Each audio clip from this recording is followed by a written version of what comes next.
The warm afternoon sun spilled through the towering glass windows of Hawthorne Prime, an upscale dining spot in the heart of Seattle. Inside, the low hum of conversation blended with the clinking of crystal glasses and the soft melody of a pianist playing in the corner. The restaurant exuded an air of quiet luxury, the kind of place where power lunches turned into multi-million-dollar deals and anniversaries were toasted with aged wine poured by attentive sommeliers. As the entrance door swung open, a woman stepped inside. Her silver-streaked hair was neatly styled, her posture straight despite the years that had shaped her. She wore a navy blue coat with delicate embroidery along the cuffs, a small leather handbag tucked securely under her arm. There was nothing ostentatious about her, but something about her presence turned a few heads, perhaps the quiet authority in her gaze or the unshaken confidence in her step. The hostess, a young woman with a practiced smile, greeted her with a warmth that felt just slightly off, like an automated courtesy. "Do you have a reservation, ma'am?" she asked, stealing a glance toward the line forming behind her. "Yes." "Under Evelyn Carter," the woman replied, her voice steady and polite.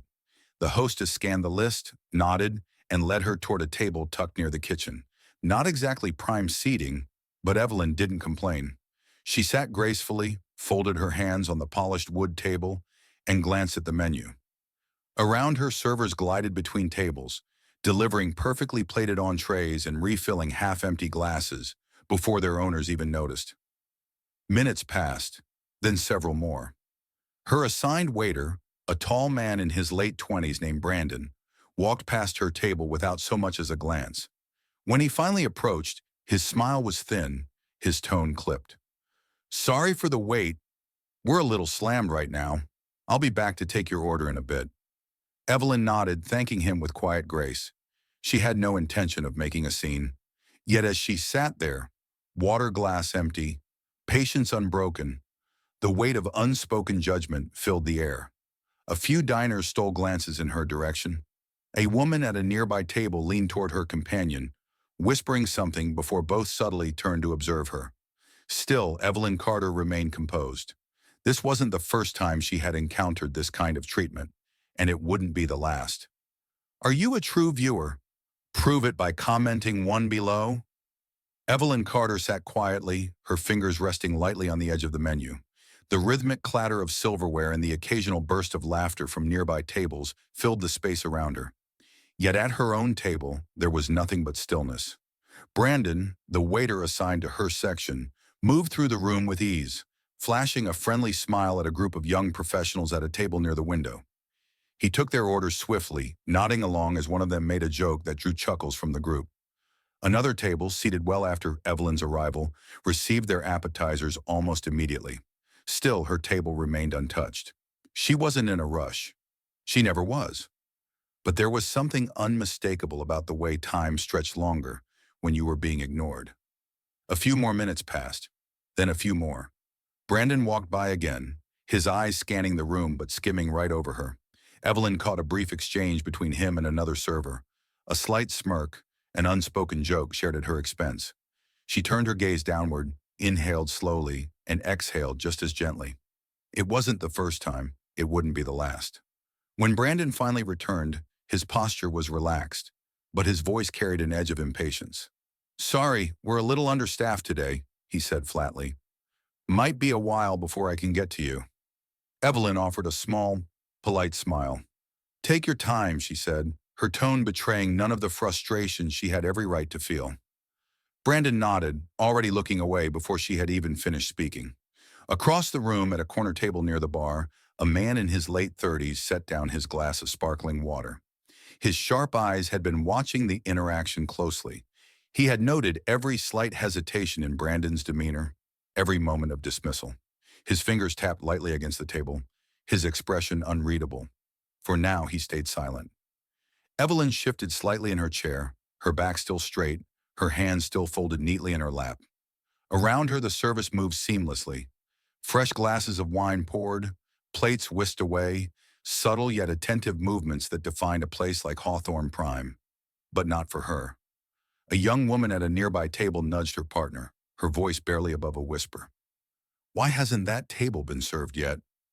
Her partner shrugged, glancing over toward Brandon, who was chatting easily with a well-dressed couple at a nearby booth. Minutes turned into what felt like an hour. Evelyn reached for her water glass, but it was still empty. A few tables away, a different waiter delivered a fresh glass of wine to a customer who had arrived long after she had. Brandon appeared again, carrying a tray of food destined for another table. As he passed her, he slowed just enough to toss out a casual remark. "Still haven't decided?" His voice carried an air of indifference, as if the delay had been her own fault. Evelyn looked up, her gaze steady and unreadable. "I'm ready to order whenever you have a moment," she said evenly. Brandon barely acknowledged her. Muttering something under his breath, he turned and walked away without taking her order. From across the room, the man at the bar exhaled slowly. His patience was wearing thin. His fingers, which had been lightly tapping against the table, stilled. He wasn't just any diner, and Evelyn Carter wasn't just any guest. The man's name was Marcus Carter. He was the owner of Hawthorne Prime, and Evelyn was his mother. But he wasn't ready to step in just yet. He wanted to see just how far Brandon would go, how long he would continue to treat someone he assumed was powerless. His jaw tightened as he watched the waiter throw another easy grin at a nearby table, completely unaware of the storm brewing just a few feet away. The atmosphere in the restaurant had begun to shift. Evelyn remained composed, her expression unchanged. But more and more diners were beginning to notice. The tension was building, and soon something was going to break. Marcus Carter leaned back in his chair, his fingers no longer tapping against the table. Instead, they curled loosely around his glass, the condensation cooling his palm as he kept his focus locked on the scene unfolding across the room. He wasn't the kind of man who lost his temper easily. Years in the restaurant industry had taught him that patience was often the strongest tool in a leader's arsenal. But this wasn't about business. This was personal. At his mother's table, Evelyn Carter remained poised, her posture unchanged, her expression as calm as ever. But Marcus knew her well enough to recognize the slight shift in her breathing, the way her fingers traced absent patterns on the polished wood. She was waiting, watching, and so was he. Brandon passed by her table again, not once acknowledging her presence. His energy was effortless with other guests, smiling, laughing, leaning in to take orders with the kind of charm that made patrons feel like they belonged. Yet when he glanced in Evelyn's direction, his expression hardened, his steps quickened. It was subtle, but Marcus had seen enough in his career to recognize it for what it was. Evelyn, however, didn't react. She never had. She had spent a lifetime navigating these moments with grace, never raising her voice, never demanding attention. She simply let people reveal themselves, knowing that in time, their actions would speak louder than anything she could say. And tonight, Brandon was speaking volumes. At a nearby table, a woman in a sleek black dress leaned toward her companion, her voice hushed but urgent. "Have you noticed? That woman's been sitting there forever." Her companion frowned, casting a glance toward Brandon, who was now deep in conversation with a group of young executives. His demeanor was easy, unbothered. He either didn't realize, or didn't care, that the entire room was starting to take notice. Evelyn checked her watch, her movements slow and deliberate. Still no water, no order taken, no acknowledgement beyond the vague, dismissive brush-offs. From across the room, Marcus's grip on his glass tightened. His mother had taught him everything he knew about resilience, about the importance of dignity, about treating people with fairness. She had been his anchor through the hardest moments of his life, the quiet but unwavering voice in his ear reminding him that respect wasn't something you asked for. It was something you expected. And now, in a restaurant he had built from the ground up, in a space that bore his name, she was being treated like she didn't belong. Brandon approached her table again, carrying a tray of food for another guest. He barely slowed as he passed. "Still waiting?" he asked, his tone laced with impatience. Evelyn met his gaze, her eyes kind but unwavering. "Whenever you're ready," she replied, her voice as steady as ever. Brandon sighed, muttering something under his breath as he turned away. And that was it. Marcus exhaled, slow and measured, before setting his glass down. He had seen enough. With deliberate movements, he pushed back his chair and stood. The shift in the room was almost imperceptible, but it was there. Conversation slowed, Eyes flickered toward him as he crossed the floor. Brandon, oblivious, was still laughing at another table, unaware that his night was about to take a sharp turn. Marcus stopped just behind him. He didn't speak right away, letting the weight of his presence settle. Brandon. The waiter turned, the easy confidence on his face flickering the moment he recognized who was standing before him. "Oh, hey, Marcus," he said, his smile tightening. "I didn't know you were here tonight." "I've been here," Marcus said, his voice calm, steady. "And I've been watching." Brandon hesitated, his smile faltering. Watching what? Marcus's eyes flicked toward his mother's table, then back to Brandon. "Watching you ignore my mother, who has been sitting there for almost 30 minutes without so much as a glass of water." The blood drained from Brandon's face. He glanced toward Evelyn, who sat quietly, her gaze locked on the conversation unfolding before her. "Your mother?" Brandon's voice cracked. "Yes, my mother," Marcus said, his tone sharpening just slightly. "The woman you've treated like an afterthought. The woman you assumed wasn't important enough to deserve your attention." The restaurant had gone silent. Even the pianist had stopped playing, his fingers hovering over the keys. Brandon opened his mouth, but Marcus cut him off. "Save it. There's no excuse for what you've done, and everyone here has seen it." Marcus turned toward Dana, the restaurant's general manager, who had been standing near the bar, watching with tense anticipation. "Dana," he said, his voice carrying through the quiet space, "take over table 12. Make sure my mother has everything she needs." "Immediately." Dana nodded quickly, hurrying toward Evelyn's table, her hands already reaching for a water pitcher as she whispered hurried apologies. Marcus turned back to Brandon, his expression unreadable. "We'll discuss your future here later. For now, you're done for the night. Go home." Brandon stood frozen, his face a mix of humiliation and regret. He hesitated then, without another word, untied his apron and walked toward the exit. The heavy door swung shut behind him. The silence held for a moment longer before the restaurant slowly began to breathe again. Conversations picked up in hushed tones. Silverware clinked against plates. But there was an undeniable shift in the air. Marcus exhaled, rolling his shoulders back before crossing the floor to his mother's table. He crouched slightly, meeting her gaze. "You okay, Mom?" he asked, his voice quiet, controlled. Evelyn smiled, reaching out to pat his hand. "I'm fine, son," she said. "You handled that well." Marcus exhaled, the tension in his frame easing just slightly. "I should have stepped in sooner." "No," she said gently. "You let him reveal his character. Sometimes that's more powerful than confronting someone right away." Marcus studied her, then gave a slow nod. He wasn't sure if he believed in patience the way she did. But tonight, he had seen the truth in her words. And now, so had everyone else. Marcus Carter stood beside the table, his mother's hand still resting lightly on his own. The restaurant's usual rhythm had returned, waiters moving between tables, conversations bubbling back to life. But the atmosphere had shifted. Everyone had seen what just happened, and no one would forget it anytime soon. Evelyn took a sip of her freshly poured water, her expression calm as ever. Across the room, Dana, the general manager, was personally ensuring that her meal was prepared to perfection. A few tables over, a young couple exchanged whispers, shaking their heads in quiet disbelief.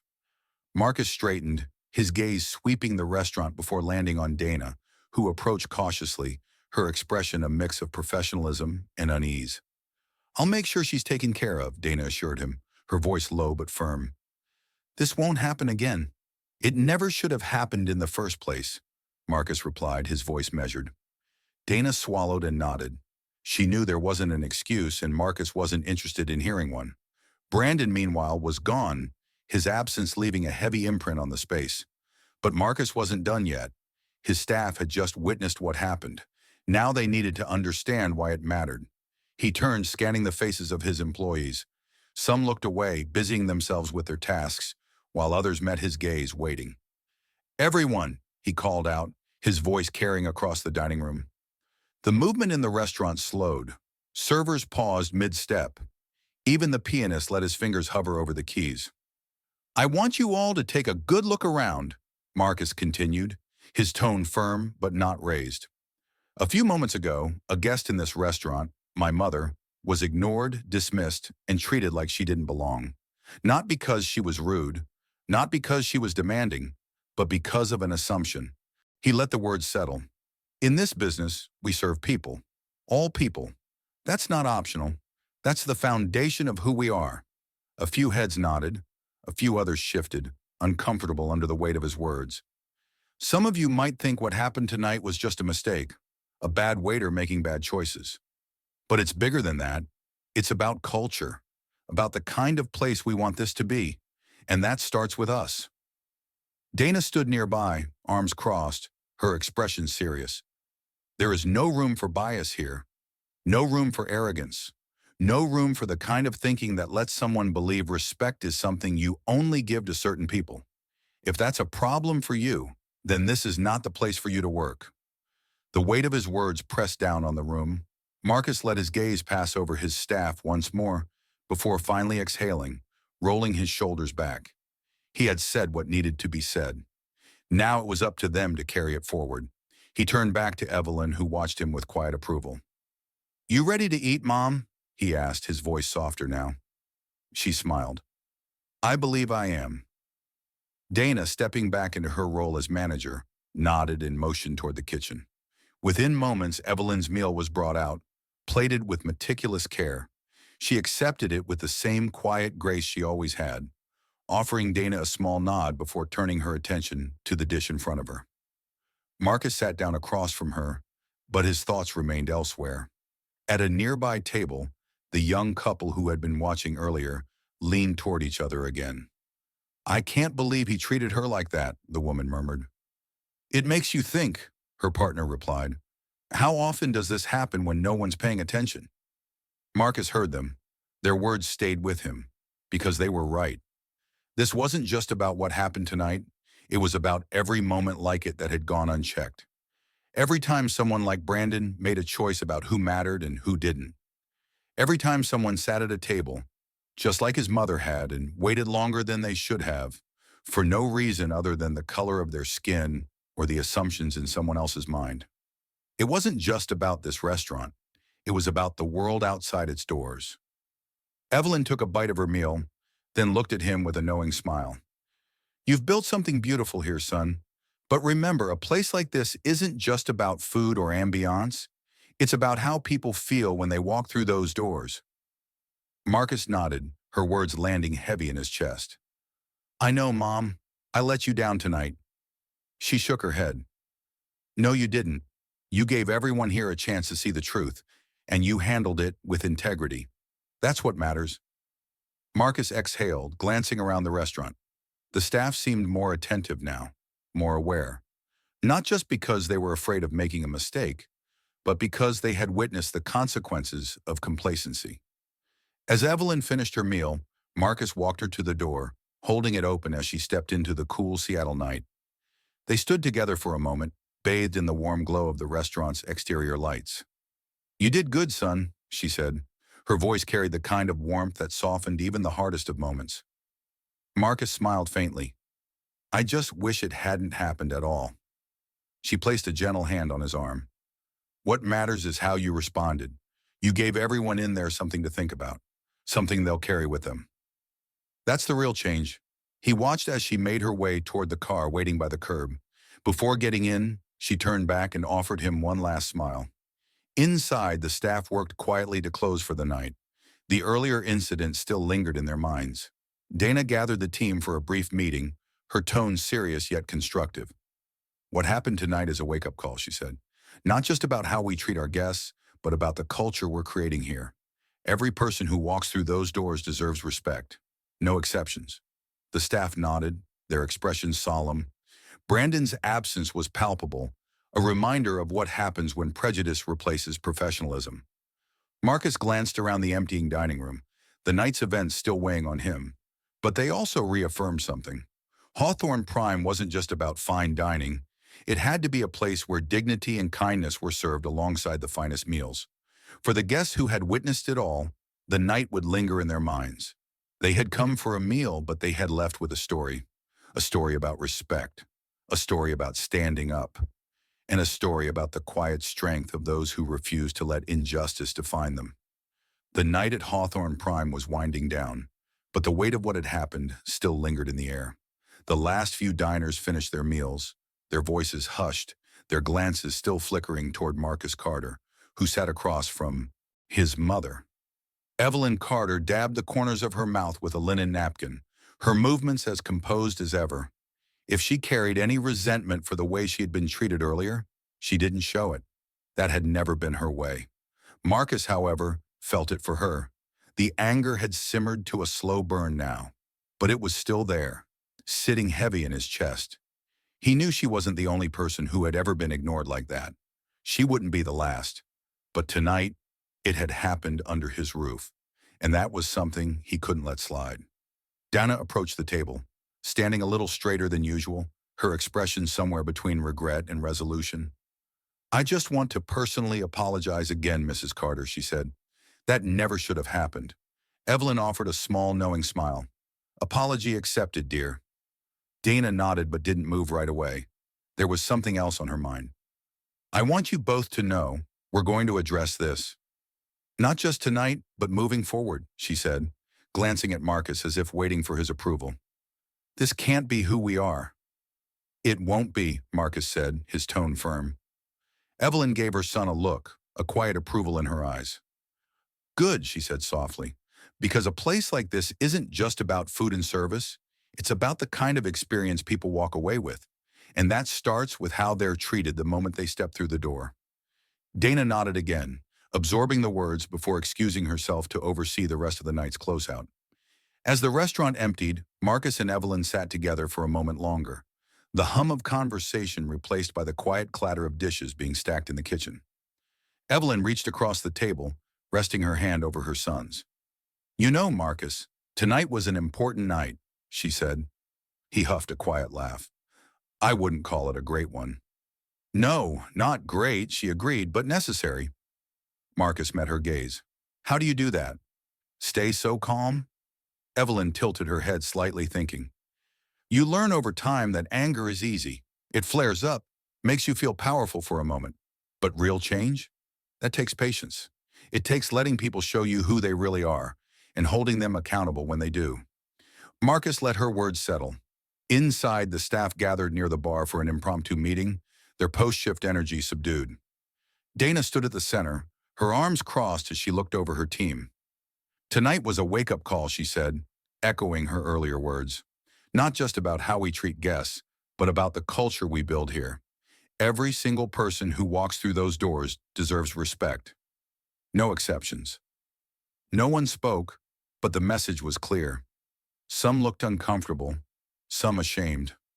But more than that, they looked like they understood.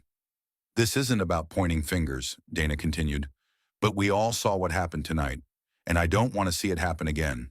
Not here." Marcus approached, stopping beside her. "Dana's right," he said, scanning the room. "This isn't just a restaurant. It's a reflection of what we stand for. And what happened tonight? That can't be part of who we are." He let his gaze settle on each of them, his voice carrying a finality that left no room for argument. "If you work here, you work for a place that treats people right. No matter who they are, what they look like, or what you assume about them." A few of the servers nodded. Others shifted on their feet, absorbing the weight of his words. Dana clapped her hands once, signaling the end of the meeting.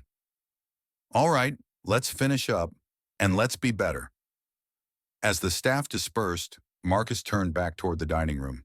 He spotted the young couple who had been watching earlier, now slipping on their coats near the exit. The woman glanced back at him. "I just wanted to say, that was powerful." Marcus nodded in acknowledgement. "Thanks for noticing," her partner chimed in. "Makes you think about how often this happens, and no one says anything." Marcus's jaw tightened. "Yeah, it does." They offered him a final nod before stepping out into the night. As the doors swung shut behind them, Marcus let out a slow breath. Evelyn watched him with quiet amusement. "You did good, son," she said. Marcus shook his head, rubbing a hand over his jaw.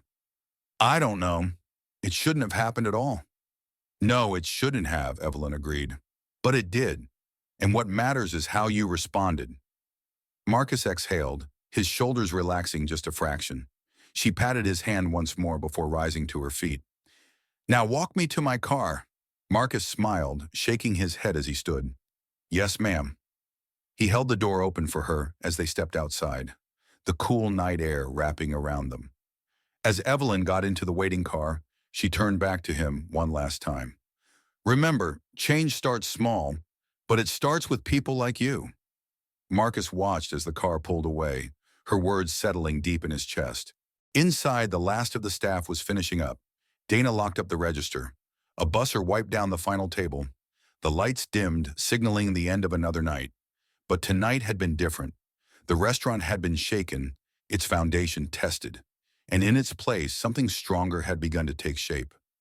Marcus turned, taking one last look at the dining room before stepping out into the night. The lesson had been learned, and it wouldn't be forgotten. As Marcus Carter stepped outside, the crisp Seattle air met him, carrying the faint scent of rain from the pavement. He took a slow breath, letting the night settle around him. Inside Hawthorne Prime, the last of the staff finished their closing duties. Dishes had been cleared, glasses polished, and chairs neatly aligned for the next service. But tonight wasn't just another night. What had happened here wouldn't fade with the clatter of the kitchen or the hum of closing routines. Marcus knew that, and so did everyone else who had been there to witness it. He turned back toward the restaurant, watching through the large front windows as Dana spoke quietly with a few servers. They looked serious, reflective. Some nodded. Others still seemed unsettled, as if processing what they had seen. Good, Marcus thought. Let them sit with it. Let them carry it. This wasn't about punishing one bad employee. It wasn't even just about his mother. It was about every moment like this that had gone unseen, unheard, unchallenged. Inside, the staff meeting wrapped up. Dana took one last look around before dimming the lights. The restaurant, his restaurant, felt different now. Not in a way that could be seen, but in a way that could be felt. The doors opened, and Dana stepped outside, locking them behind her. She spotted Marcus still standing there, hands in his pockets, staring at the building like he was seeing it for the first time. Hell of a night, she said, exhaling. Marcus let out a quiet chuckle. Yeah, that it was. Dana hesitated, then asked, You think they got the message? Marcus glanced at her, then back at the restaurant. I think they'll remember it, he said, and that's the first step. Dana nodded. Well, for what it's worth, I think you handled it the right way. He turned toward her, studying her expression. You ever seen anything like that happen here before? Dana shifted, pressing her lips together before answering. Not exactly like that, no. But little things, looks, assumptions. Marcus nodded, already knowing the answer before she said it. Well, it stops here, he said simply. Dana nodded, understanding. Then she offered a small, tired smile. Get some rest, Marcus. You earned it. She gave a brief wave before heading to her car, leaving Marcus alone outside the restaurant, alone with his thoughts. He knew the world wouldn't change overnight, that people like Brandon didn't just wake up one morning and decide to treat others differently. Bias didn't work like that, but what mattered was the response. It mattered that people saw it, that they felt it, that they recognized it for what it was, and more importantly, that they spoke up. Because silence let these moments continue. Silence made them normal. Tonight, there had been no silence. The diners had noticed. Some had whispered. Some had shaken their heads. A few had even spoken up. But what about the next time? Would they recognize it if it wasn't happening right in front of them? Would they step in when the person on the receiving end wasn't connected to the owner of the restaurant? Marcus wasn't sure, but he hoped so. And that hope was enough to keep pushing forward. He pulled out his phone and opened the restaurant's social media page. For a moment, he considered saying nothing, letting the night pass as one of those experiences that was felt but not spoken about. But that wasn't enough. He started typing. Tonight, we were reminded that respect is not a privilege. It's not something given selectively. It is the foundation of hospitality, and it's the foundation of who we are at Hawthorne Prime. He paused, then continued. If you've ever been overlooked, dismissed, or treated as though you didn't belong, You understand how much these moments matter. And if you've ever stood by and watched it happen, ask yourself, what would you do next time? No one should have to fight for basic dignity. And if you come through our doors, you won't have to. Marcus stared at the words for a moment before hitting post. Within minutes, notifications started popping up. Comments, shares, people tagging friends, people paying attention. Good. Let them sit with it. Let them carry it. He slipped his phone back into his pocket and took one last look at the restaurant. Then, without another word, he turned and walked into the night. A new day was coming, and things would be different. This story isn't just about one night in a restaurant. It's about the moments we all witness, the ones we choose to ignore, or the ones we decide to change. If this made you think, if it made you feel something, don't let the conversation end here. Like, share, and subscribe to keep stories like this alive. Because awareness leads to action, and action leads to change. Would you have spoken up? Let us know in the comments.